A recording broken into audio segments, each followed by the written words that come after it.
to Beyond the Headlines on the WMBD Plus app, where we break down today's local news stories with our very own reporters. I'm Brianna Rittman. And I'm Alex Berger. Today we're getting a look into how people are preparing for the big day tomorrow. We're talking about a Peoria organization's Thanksgiving tradition of giving, and we'll go over how to approach your mental health during the holidays.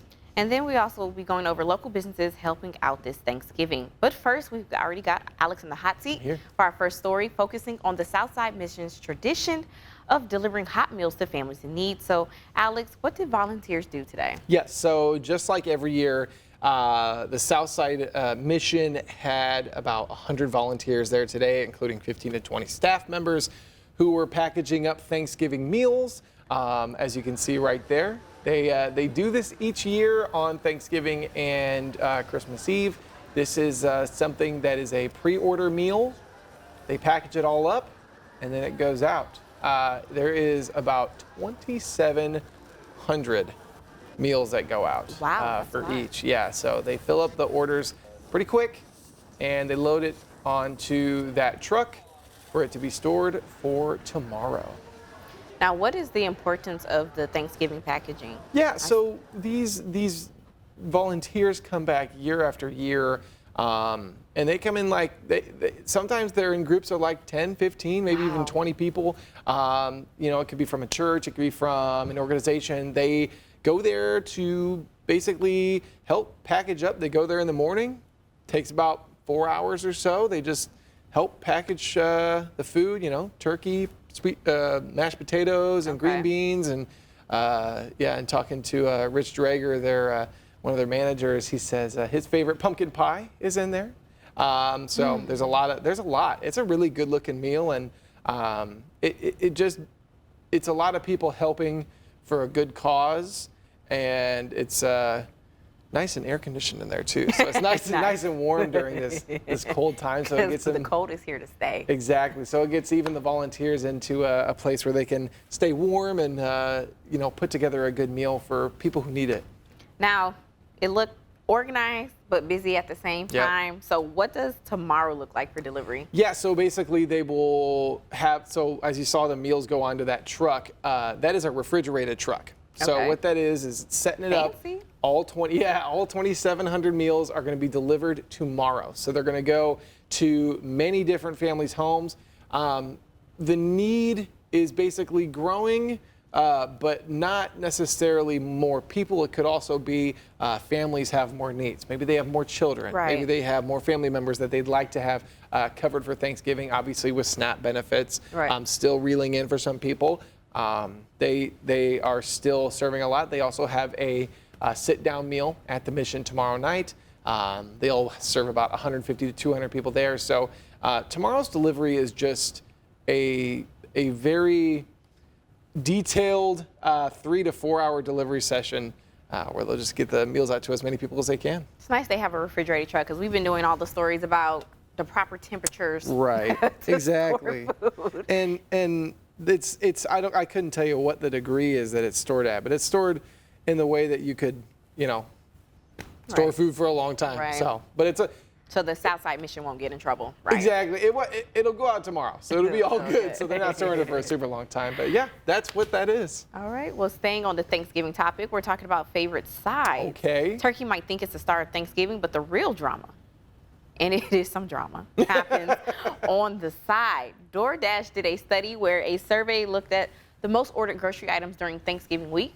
Last year, the runaway champion, stuffing. Classic. It crushed the competition in most states.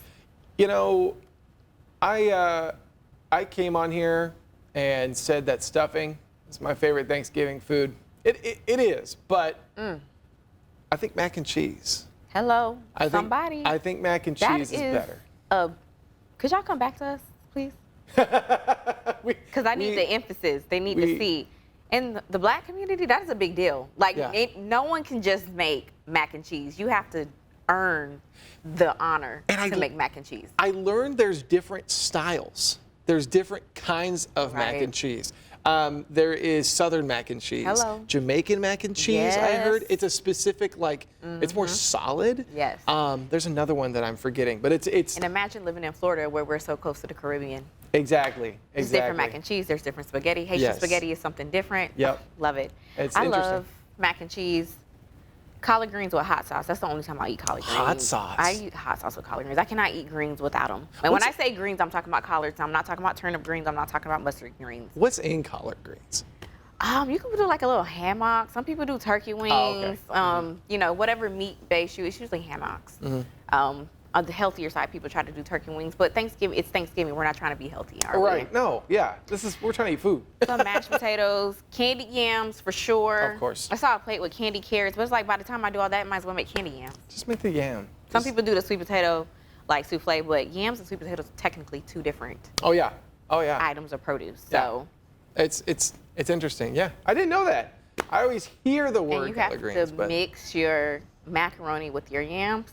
Oh, phenomenal. ooh, interesting. I like a macaroni with my maybe a gravy or something like that. The reason I didn't say macaroni last time is because it's not always on our table, but stuffing is great too.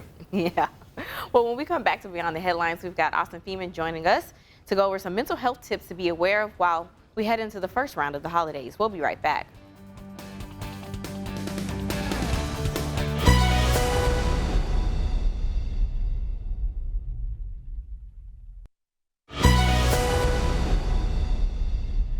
Welcome back onto our next local story of the day. The wintertime and holiday season can be very stressful. That's right. WMBD's Austin Feeman joins us live from the Twin Cities newsroom. He spoke with an OSF healthcare mental health specialist earlier today and is here to tell us some tips on how to stay mentally healthy this holiday season. So Austin, what are some common things that could affect someone's mental health during the holidays? Yeah, thank you, Alex and Brianna. So there's a lot of different things that can affect your mental health, especially during the holiday wintertime season. You know, with the difference of weather, there's shorter days, which means less sunlight. I guess not shorter days, but less sun during the days is what I mean. And you know, it's colder. People are spending less time outside because who wants to be outside when it's below freezing out? And you know, less time to exercise. It's a whole number of different things. Seasonal affective disorder, or also known as SAD, is also a big player. Some people struggle with that. Basically, when the winter time comes around, the days get shorter, the sun seems to hide behind the clouds a little bit more. It can get a little hard to get up out of bed in the morning. But you know, there's some other things like holiday stress, you know, stressing about money to get Christmas gifts, preparing that big Thanksgiving meal with your family, traveling. There's just so many different things that can affect your mental health. And there's also a lot of time to reflect on this past year, on since the last holiday, since the last Thanksgiving, since the last Christmas. And you know, if you have family over for those holidays, a lot of them might want to you know, ask you about that. And if something may be traumatic, or you're grieving someone who passed away, and they ask about that, that could also bring up some different mental health issues. So really, it's just a perfect storm for everything that come in and happen all at once, and kind of just take over your mind and body, and it kind of puts you on the couch and not want to get up. Also, baseline depression and anxiety can also be heightened with the lack of sunlight and whatnot. Okay, thank you, Austin. So we have this perfect storm coming at us. How can we combat those mental health issues? Yeah, so according to the behavioral health specialist or behavioral health provider I spoke to earlier today, self-care is the best way to handle all of that stress, all of everything that's coming with the holiday season. Eating healthy, getting enough sleep, making sure you're still getting exercise, having you time with your hobbies. Me personally, I like to crochet and I like to play video games, and I make sure that I make extra time, I make sure that I make time for those things, even if it's just 1 hour a day. Make time for the things that make you happy and that fill your own cup up. You know, you can also connect with loved ones that maybe you haven't spoken with in a while, or loved ones that you are very close with, you just don't get the chance to talk to enough. Give them a call, even if it's just once a week. Go out for coffee. Really make that connection, because that human connection sometimes can get lost in the winter season. Another thing she was saying was to be grateful for what you have. The holiday season is all about being grateful. Thanksgiving, being grateful for what you have. And with Christmas and that time, it's really about coming together and celebrating what you have and who you have. So really take time to think about what you have and be grateful for that, even if it's the small things. Be grateful for that. She also recommended keeping a journal, which can help really keep those things in your mind that you are grateful for. Another thing that might help with seasonal affective disorder is vitamin D, taking a vitamin D supplement, or maybe getting a little bit, maybe making that time to get outside, even if it's a little colder out, 20, 30 minutes, get outside, maybe get some sunlight if the sun is shining, and that could definitely help. All right, thank you, Austin, for giving us those tips. Yeah. I know some people like to dance. That helps them. So speaking of dancing, this story's got us talking in the newsroom. Somebody almost said they wouldn't have come to work today had it not turned out this way. Now, it's just that serious. The Mirror Ball Trophy for Dancing with the Stars has been won by Robert Irwin. The GOAT. Irwin's sister Bindi also won the trophy back in 2015 with Derek Hope. Yeah. So, and he's now a judge too, Derek Huff. So, Huff, okay. So yeah, it's a family affair for them too, because his sister is on there too. I did not watch this season. Okay. One of our producers, Madeline, always had me vote for Robert. I love the Irwins. So it is a voting show like American Idol? Okay. Yeah, and they actually factor in the fan voting a lot, which is, Zane, our director, says him too. He and I were grouped in having to vote for Robert every night, but I happily voted for Robert. Yeah, we were. And heavily encouraged. He is incredible. He's a wonderful human. He's really great with animals.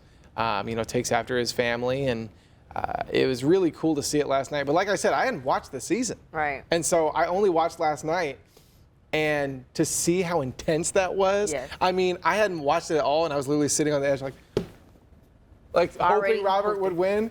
I mean, Alex did a great job too. Spells her name wrong because I'm the correct spelling. Okay. But hey, she did a good job too. But go Robert, man. All right, go Robert. Congratulations. Well, we got one more local story for you when we return Beyond the Headlines. Alex will stay in the hot seat to talk about a local company doing Thanksgiving pickup meals. We'll be right back.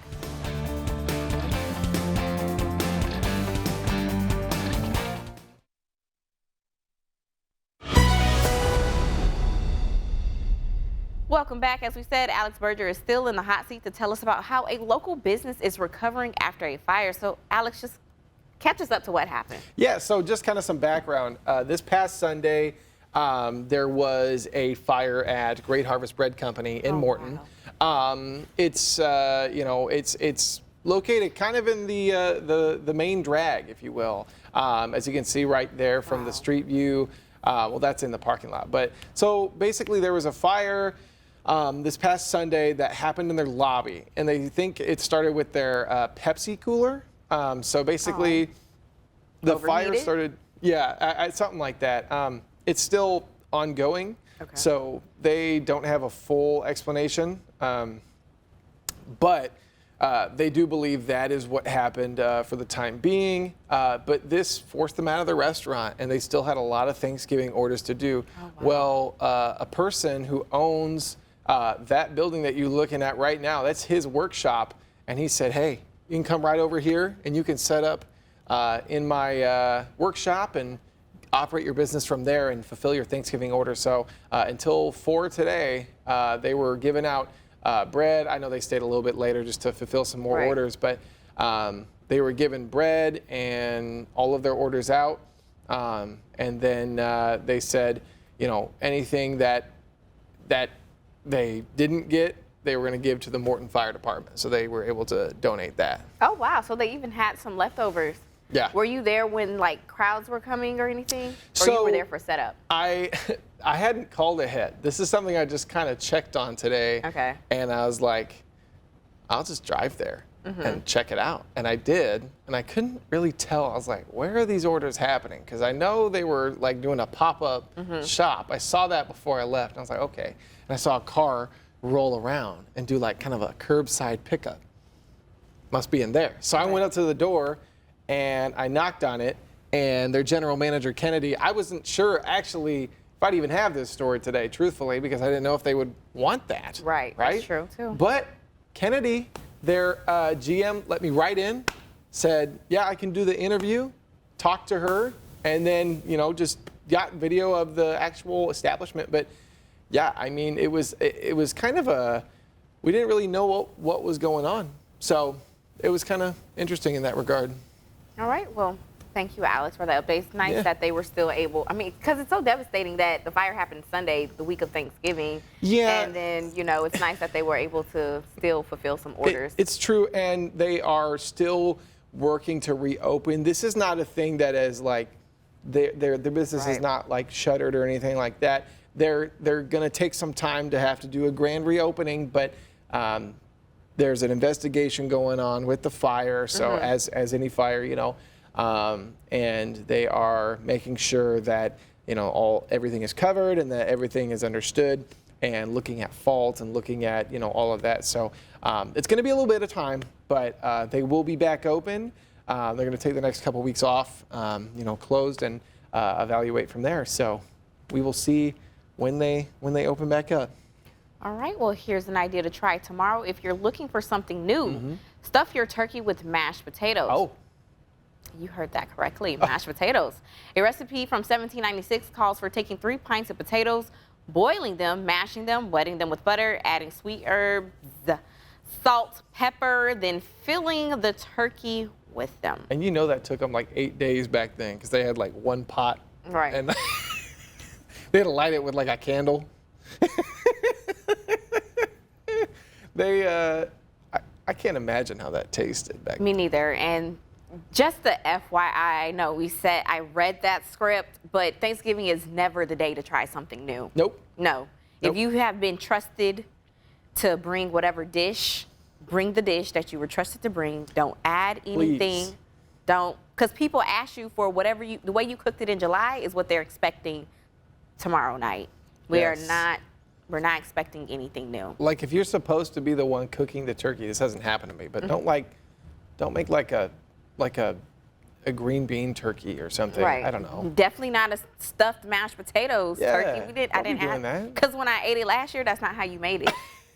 If you're gonna try that, try it on another day. We can have a family meeting with a test run of new things maybe the week or so before, but. We were just talking about mac and cheese earlier on the show too.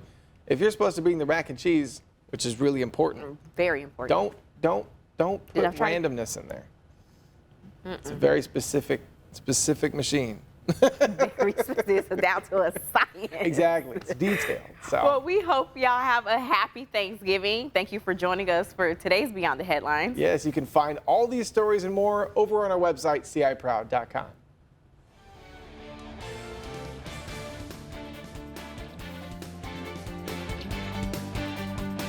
For breaking news and weather updates 24/7, log on to ciproud.com and download the free CI Proud to Go mobile app.